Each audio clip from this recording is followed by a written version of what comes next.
పాలన అంటే బాధ్యత, అట్ ద సేమ్ టైం జవాబుదారీతనం.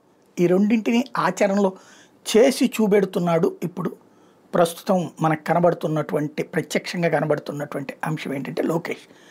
ఒకటి, తన శాఖకి సంబంధించిన పనులతో పాటుగా కాబోయే భవిష్యత్ ముఖ్యమంత్రి అన్నటువంటి సిగ్నల్ స్పష్టంగా ఇస్తూ కేంద్రంతో మాట్లాడి రావడం కానీ, అక్కడ చాలా గౌరవనీయంగా మాట్లాడటం కానీ, సంస్కారయుతంగా మాట్లాడటం కానీ, అలాగే పారదర్శకత. వెళ్ళిన తర్వాత ఇదిగో నేను ఈ అడిగొచ్చానని చెప్పడం, అది మెయిన్ ఇక్కడ.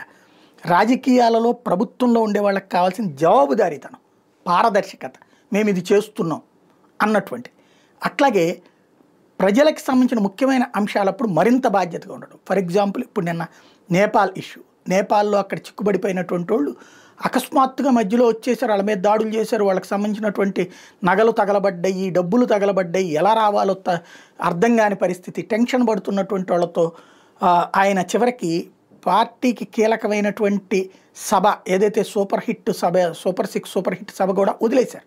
వదిలేసి ఇక్కడే ఆర్టీజీఎస్ కార్యాలయంలోనే కూర్చుని ఎప్పటికప్పుడు మాట్లాడతా, వాళ్ళకి ఊరడిస్తా, at the same time Rammohan నాయుడుతో మాట్లాడతా, కోఆర్డినేట్ చేసుకుంటా వాళ్ళందరినీ ఇండియాకి తీసుకొచ్చేటటువంటి పని. ఇది స్వయంగా కూర్చుని చేయటం, అది బాధ్యతాయుత తత్వం.